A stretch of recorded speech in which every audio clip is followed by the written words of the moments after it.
Hi everyone, this is Lulu from As You Wish Pottery, and in this video we'll be painting this super cute cup of love. Grab your supplies and let's get started.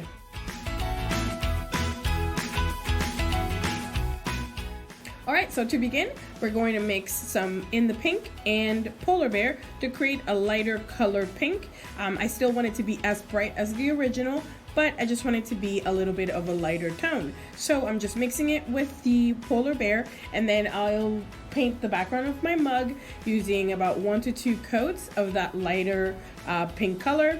And I'm gonna go not all the way to the top because it's not necessary. I'm just gonna go about, I'm gonna leave about like less than an inch or half an inch of space unpainted, and this will just help me paint the top of the cup with another color later on.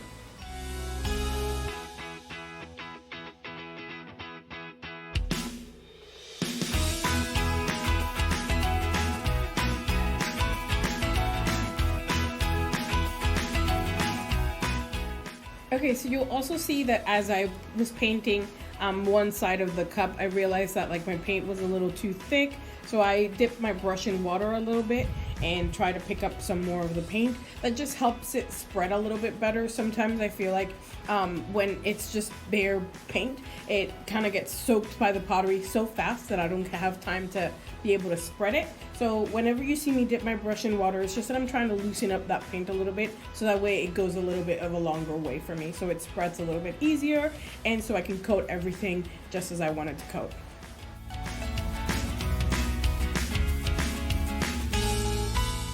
Alright, so in this little pocket here, you see that I poured a little bit of the in the pink color without mixing it with anything. This is just its true color, and I'm going to use the back of my round brush, and I'm just going to paint dots around the cup.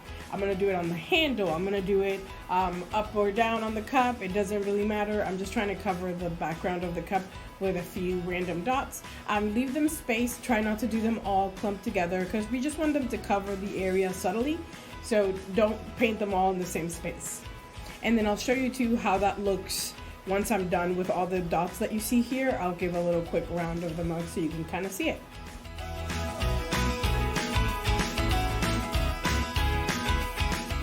Alright, so next I'm going to rinse my medium brush, and I'm going to paint 1 to 2 coats of black lab on the inside of the mug. And then once I'm done completely on the inside, I'll show you the next step.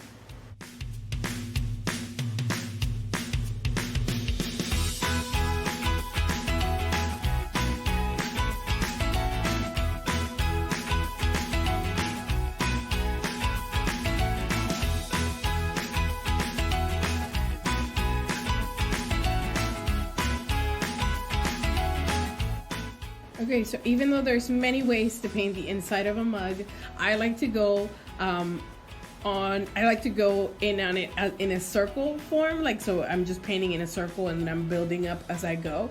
So, or by building up I mean I'm just painting the walls of the inside of the cup in a circular motion as I'm going up.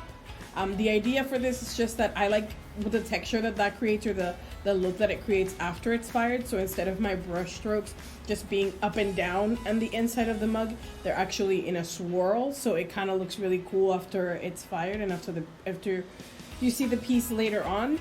So it's really up to you however you want to go about painting it. Just know that there's no right or wrong way to go about it. Just as long as there's 2 coats, you're good.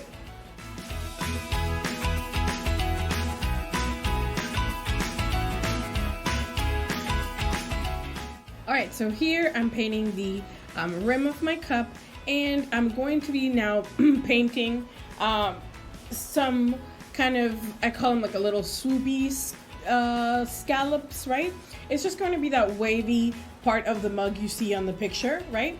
So it's just kind of being painted as in a wave. So I'm just using my round brush, and I'm just going however far down I want to go, but I'm trying to ensure that all my scallops kind of go the same length, so that way there's no like disparity between how tall each wave is. So just kind of work on them little by little. Make sure that you don't touch anything that's still wet, and remember that black does stain pottery. So if you do get it anywhere, just let it dry really well, and then you can kind of finger sand it off, and if not, you can use an eraser and erase it off. But if you want to avoid that. Just be wary that black does stain things, and black does get on you sometimes. Even when you don't think you got your hand on anything, you will sometimes get a little bit of black on your hand and touch something you didn't mean to. So just take a deep breath, let it dry, and then sand it off and put paint back on that spot, and you're good to go.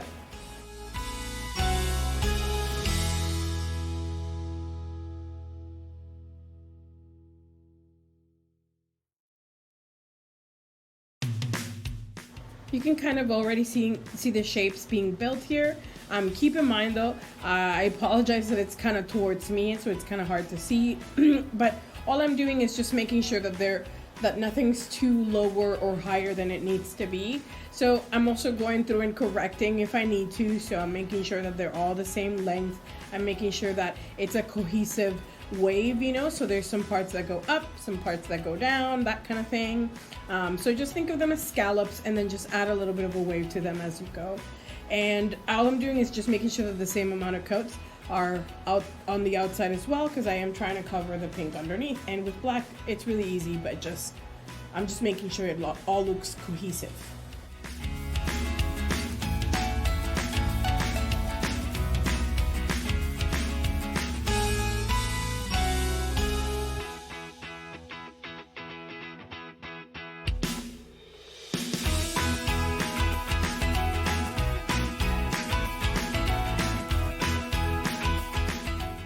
Alright, so next I'm going to use my pencil, and I'm going to sketch out my heart that goes on the front of the mug, and I'm going to also sketch the words Cup of Love on the front bottom side as well. Just keep in mind, whenever you're using a pencil, it's a light sketch, not a scratch in, just because if you do scratch, you are taking paint away. So I would just suggest that you go lightly whenever you're sketching, and just remember, this is not what it's going to look like when it's fired. This is just for you to know where it goes and that the spelling is correct. Trust me, it's a lifesaver.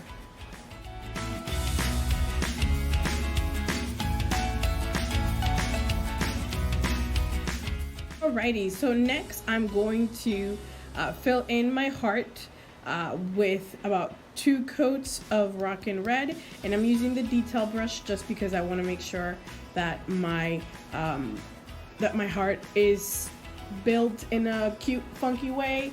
So keep in mind, you can use the detail brush to kind of outline the shape first, and then fill it in with the round brush or whatever other brush you have. That's totally okay, as long as it's a smaller or a medium-sized brush. You'll be totally fine. I like to use the detail brush because it just allows me to have that heavy coated look without having to do many coats. So I just have to make sure that the paint is spread evenly and that it all looks covered, and I'm good to go.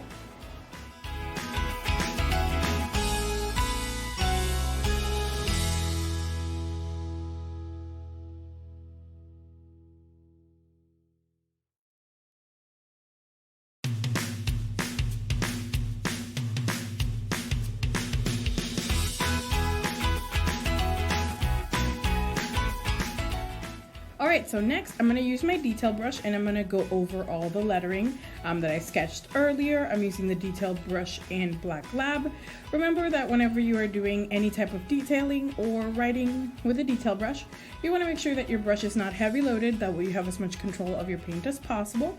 Remember to work one letter at a time, and then once you're done with your letter, you can move on to the next one and continue on that way.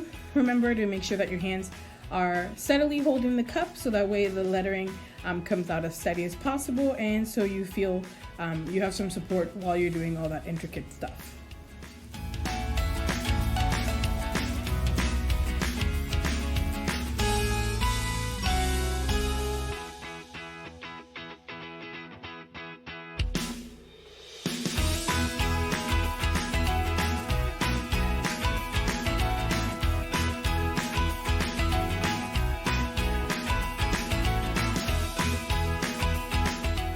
Alright, so once I'm done with my lettering, I'm going to go in and I'm going to outline my heart.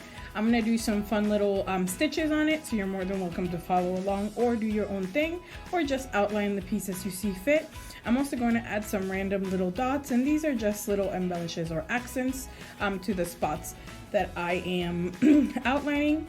Remember that whenever you're doing outlining, not to overload your brush again. Make sure that you're taking your time and go at it however it feels the most comfortable for you. For me, it's doing things upside down. I don't know what that's about, but I feel most comfortable whenever I have to throw some lines and the piece is away from me. I like it to be a little bit closer to me, so that's why I turn things upside down and I bring them towards my body. But it's really up to you, however it feels the most comfortable for you. Make sure to have a good grip on your cup before you do anything intricate or any type of detailing. This will just help to ensure that everything looks steady and nice.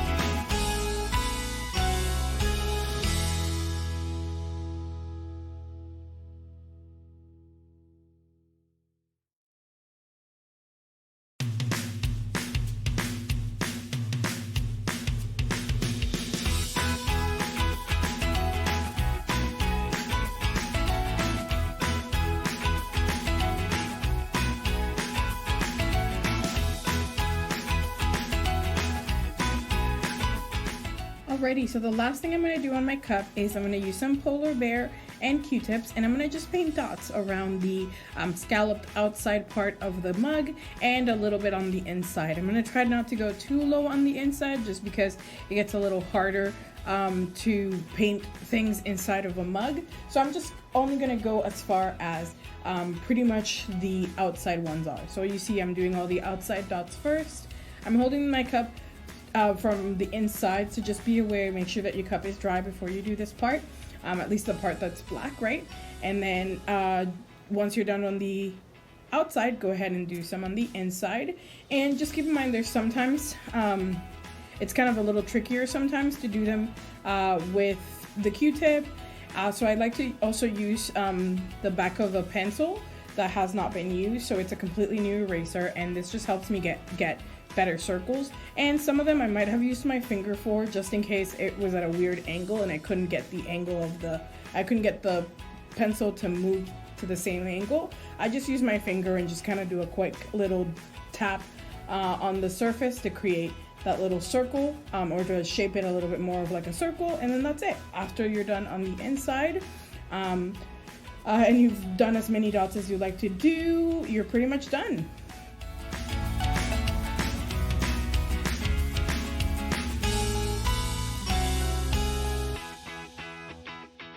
Alright, so here's a close-up of the mug before it's fired and glazed. So before we see it on the, as we saw it on the title screen, this is pretty much what we did today in this video. So thank you so much for painting with me today. Thanks for watching and have a great day.